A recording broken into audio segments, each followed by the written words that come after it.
I will give quality leadership that will make everybody believe that it's gain for everybody when we are able to institute good governance. Don't misunderstand the call. It's a spiritual call. What it means for the faith of millions of Abians, both here and in diaspora, to be in your hand.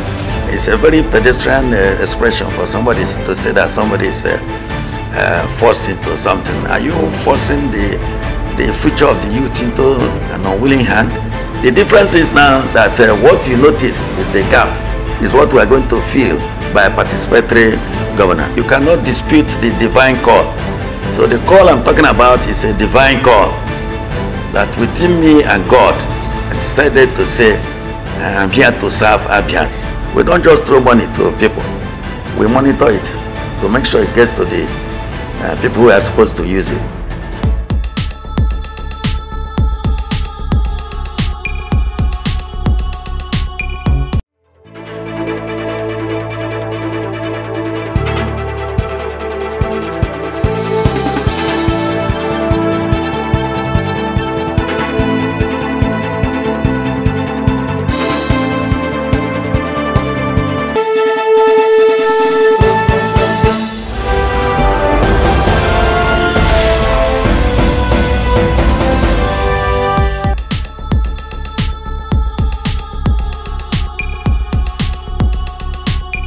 My tenure as Vice Chancellor, according to law, is 5 years. At the end of 5 years, I handed over and proceeded on my accumulated leave, which lasted for 1 year. After that, I started my sabbatical leave, which is my entitlement. As at today, if not for this quest to be governor, I am still a staff of ABIA State University. But because the party requires that we should resign, I put up my resignation letter before I went to register with the party and stay for 30 days and complete the required number of months before I went to buy my form. So I still have my office in ABIA State University as a classroom teacher. That's what it is. So I'm not retired. A professor retires at the age of 70. Yes. So I have age does not define the quality of a man. It doesn't. The office of the governor requires maturity, garnished with experience. So what you regard as age for positive thinkers, for corporate world, is maturity, which is a necessary ingredient for you to withstand the upheavals of governance, for you to be able to balance the idiosyncrasies of all age groups, because you have passed through those things. You have had relevant experience. You have had cognate experience in handling the affairs of both the youth and the elders. You are now balanced. There is nothing anybody will tell you that will distract you from what you want to do. That is at the age I am. That is at the stage of majority I am. That is the experience I have. Now for somebody to manage adolescent age from all over the country up to this point and be able, no, let me tell you, did you know, the students tell you that they conferred on me a title of Okome. They were calling me cost rep.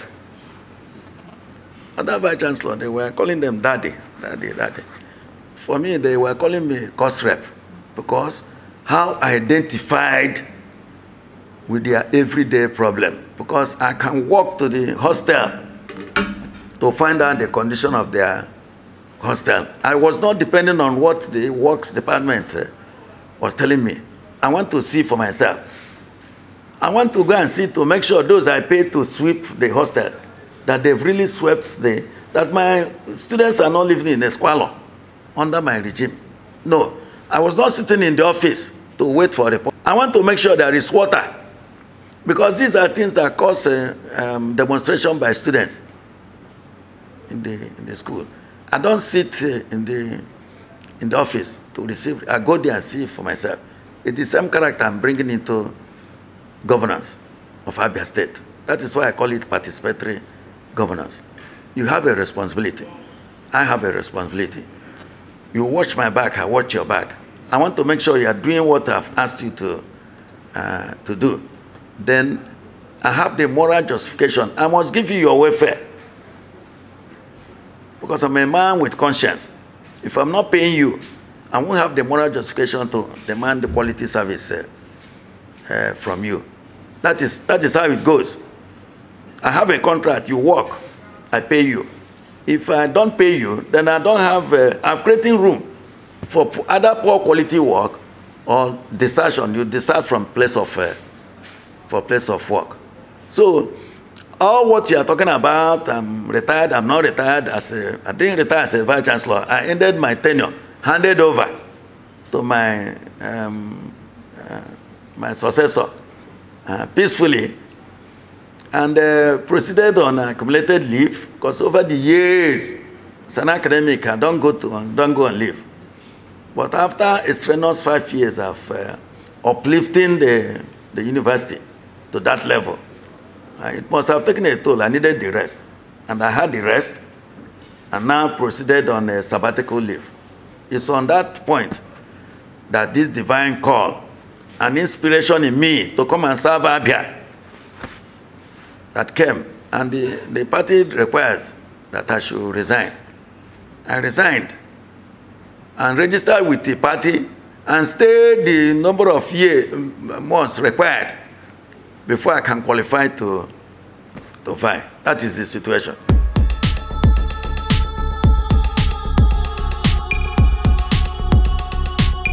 The primary and secondary are feeder pillars to the tertiary institutions, right? Yes, and those of us in tertiary institutions, we see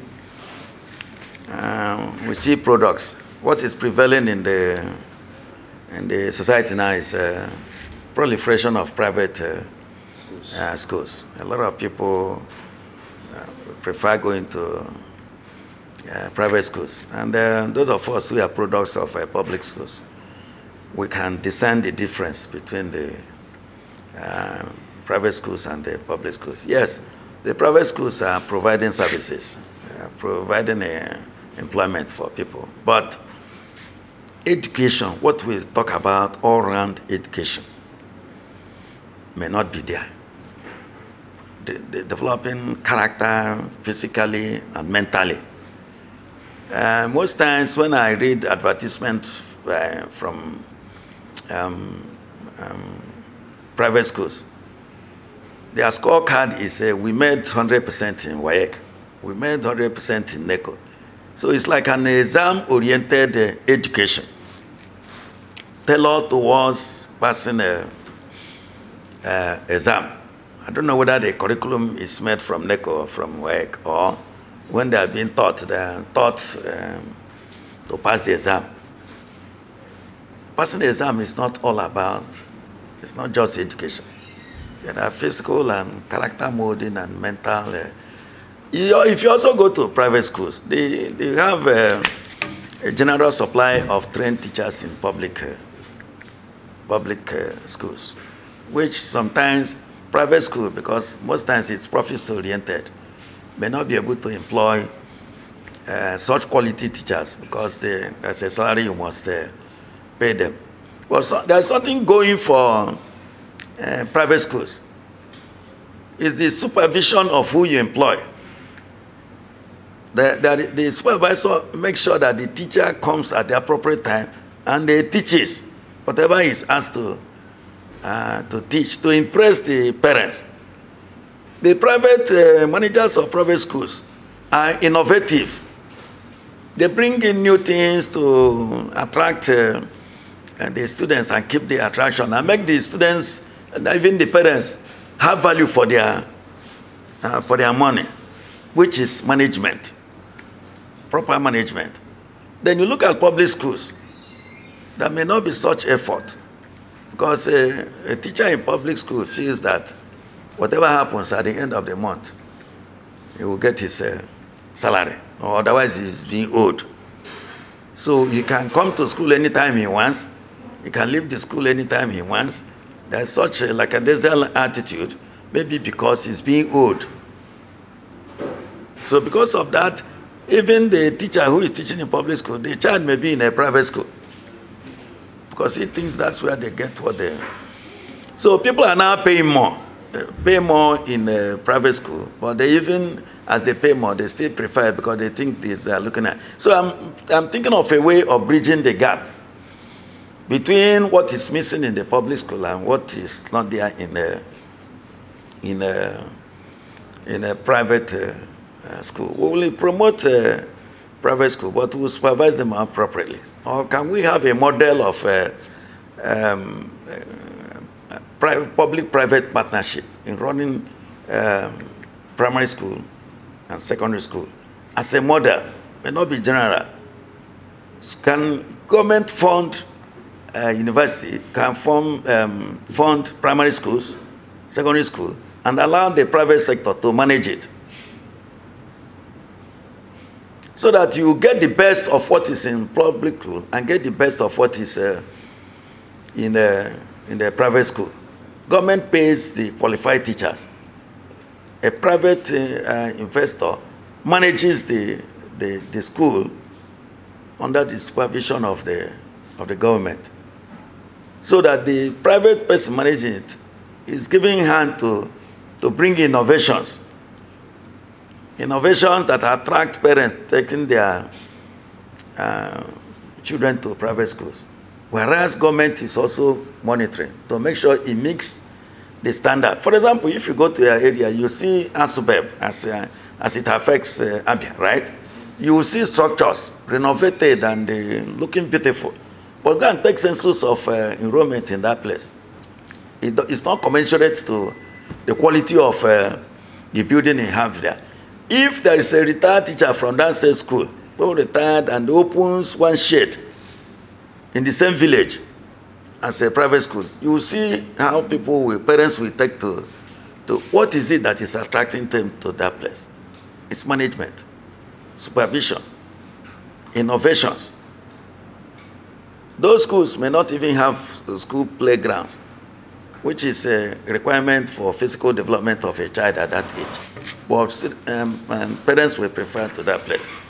So we are thinking of how we can see the gap that is between and find a way of closing the gaps for mutual benefit of both. We're not throwing the private schools out of business. We are not, but we want to make sure that the quality is not lowered because there is private school. And that's for government to have authority to supervise, to dictate what happens. Government has to put its fund into that place and ask you to manage according to, as stated, the regulation. That is how I intend to. And again, we can also build a model school, either in the 3 senatorial zone, as a fund may be available, to replicate the old school we used to have in those days, where you have primary school, you have secondary school. In a vast area where you have teachers' quarters, principals' quarters, headmaster quarters, and make it an international school to be managed by the private sector. Because, like I told you, government may have too many, may be hydra-headed. Yes. They won't be able to manage, but they can fund and manage through a private investor. Government can, that's what we intend to do. Build a model school where you have primary school and secondary school in a vast area with games, football field, squash and others, cricket, which our youth will be able to practice all at that tender age, grow with it. Then they live in the hostel, quality hostels. And the principal will live there, the headmaster will live there, all in a vast, with just a little demarcation in that place, so that we grow an academic community from that level, as it is in the civilized world. So what we will do for primary and secondary school is that we'll change the orientation We'll be able to partner with the private sector. We're not saying the proliferation of private sector is wrong, but let it be that our children are not missing as active ingredient that is required at that level of education. We will not let it happen.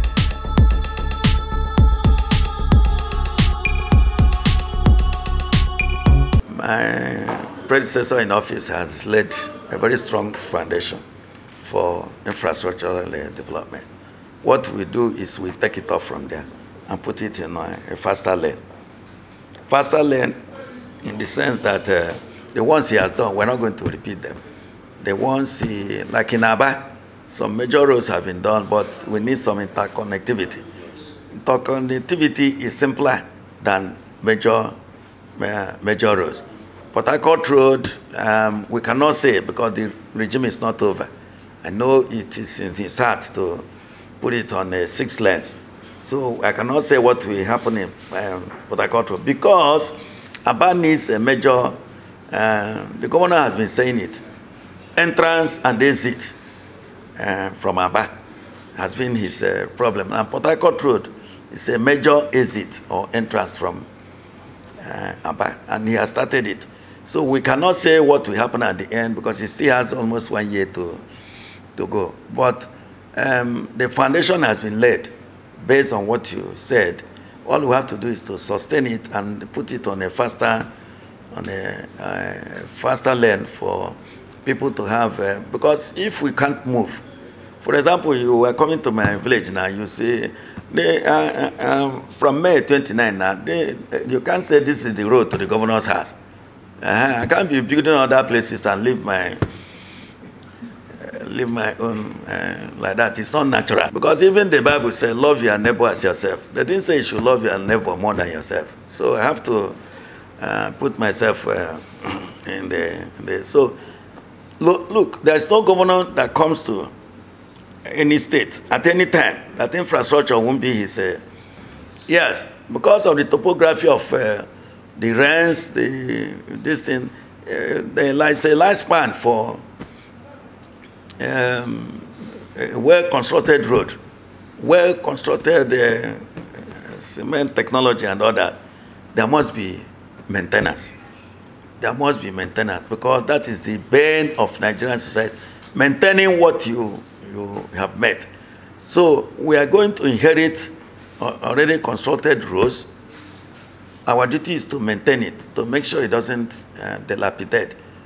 We are going to inherit the other roads that were not done. We will now continue from there. We're not going to repeat the ones he has done. ABIA has received a generous attention within this region because of the state it was when he came to. I'm lucky I'm not going to meet it at that state he met it.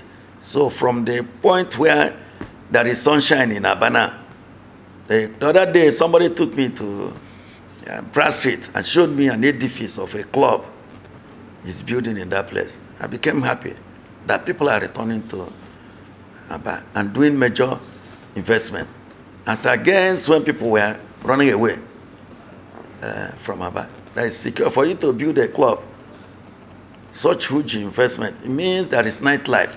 It means there is security.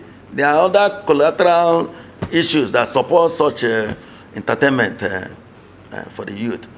It's a good index, and we will build on from there and improve on it. So all parts of Abia State, it's not just Abia. The other day I went to Bende people. I had a good chat with them. In fact, I challenged them. I said, those of you who came here today, 90% of you came from Abia. They said yes. I said, Governor has built a bar for you now. You own the buildings there. But what of your town? We need to build a mini town in Bende so that you can proudly come home and stay in Bende. The same as Onhafia. Onhafia is the third largest town in Abia. Aba, Umuahia, and Onhafia. So we need to build such satellite towns. We need to expand Aba. Osioma and Obiangwa and Ugunabo. You know, and the other has to live up to the status of international market. And it has to move to a place where there is enough land that the character of the market will change, not just textile and what you are seeing here. That place in Lagos where they call Alaba, it's an adulteration of Aba. Why are they not in Aba? Can't we attract the attention so that you have LG, all these people, assembly plants in the market? The point is that when you want to build a market, you get them involved from the design. What of Computer Village? How many Igbo people are there? Do you know that Aba is a microcosm of Igbo? There is no town in Igbo land that does not have a town union in Aba. Whatever Igbos gather, their interest is in Aba. It is to attract their attention to Aba. Whatever they are doing in Lagos, Kano, and they should have a branch in Aba. We provide continual atmosphere, space, market for them to be there. So Ariara market will not just be a local market. It will live up to its name of international market. And by God's grace, we will build roads that will enter into new area and get out of area. That is what promotes trade and industry.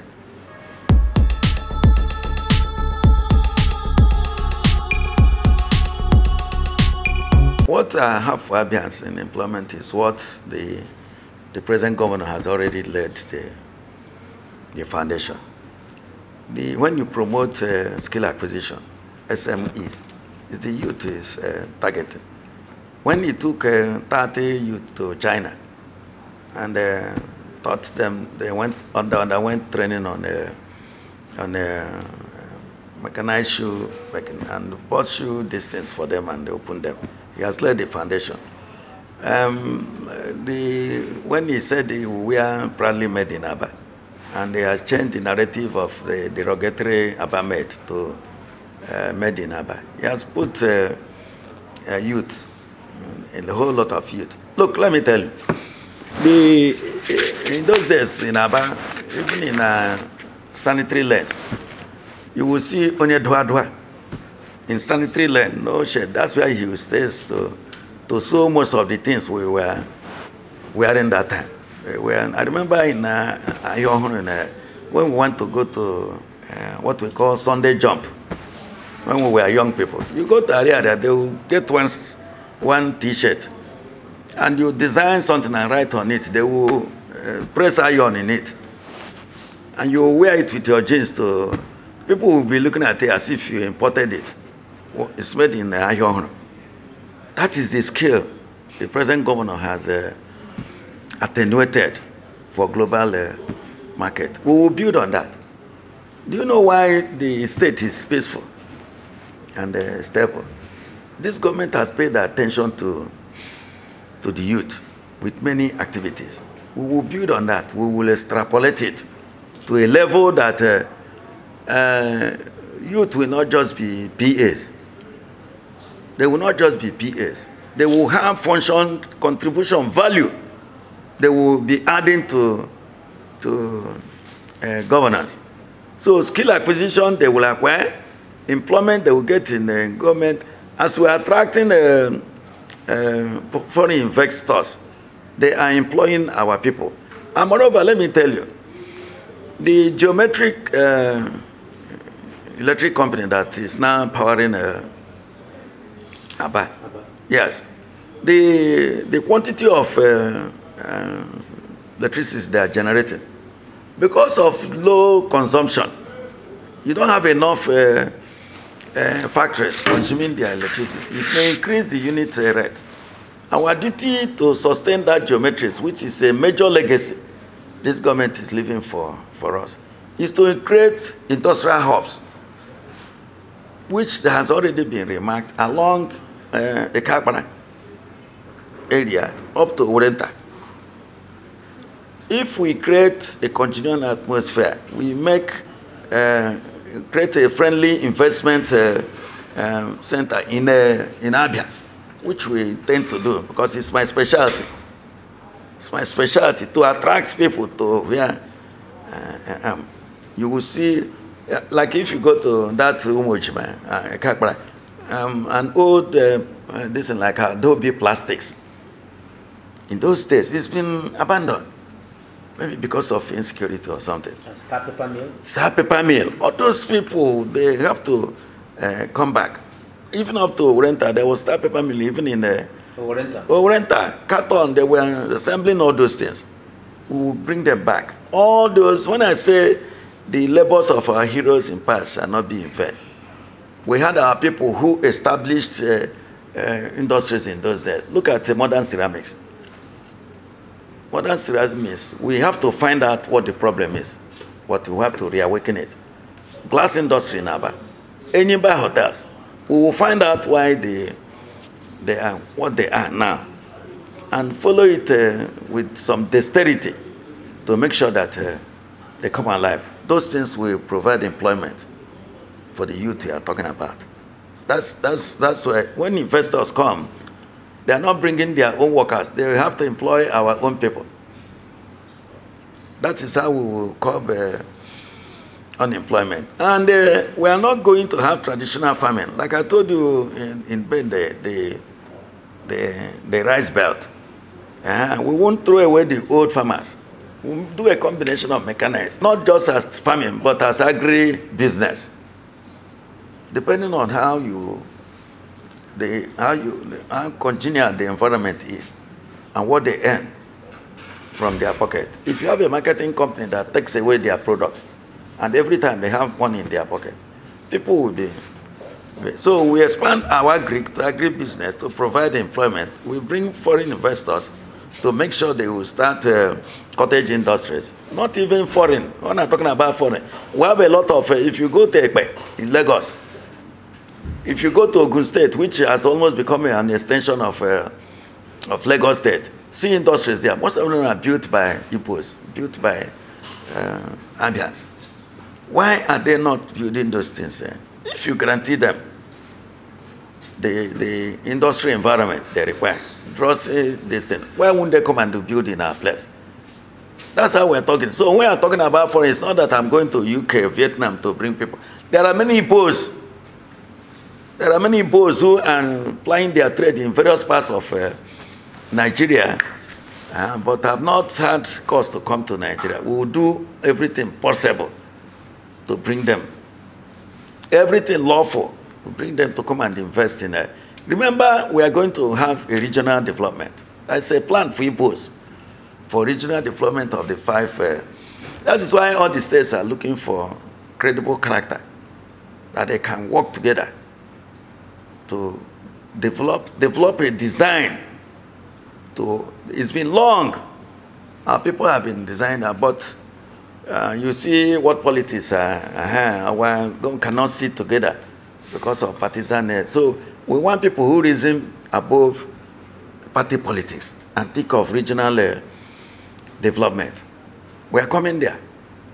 One state has gotten it right. Abia will get it right. Another will get it right. When we have 3/5, we can start to develop our region. That is what Igbos all over the world are expecting.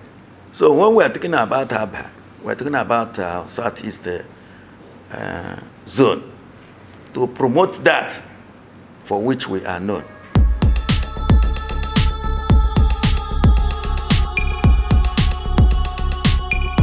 You know, when there was a pilot that asked Jesus, they said they accuse you that you are the king of the Jews. Are you the king? Jesus said, thou sayest. Yeah? So thou sayest. And my message to the Abians is that God has remembered Abia State at this time. Our project is divine project, that Abians should embrace it. We're not coming to loot the state. We're coming to develop the state. It is a divine mandate that there will be a fresh breath to Abia, both for the workers, the private sector workers, the infrastructure development of the state. We are bringing a government that whose character transcends all ethnic barriers. They bring in a government that is not speaking Ngwa language in government, but is speaking ABIA language.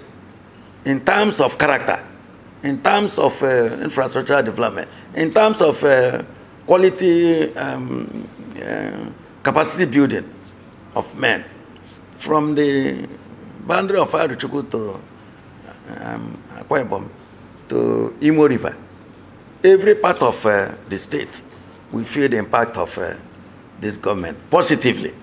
And that we are developing each state based on comparative advantage.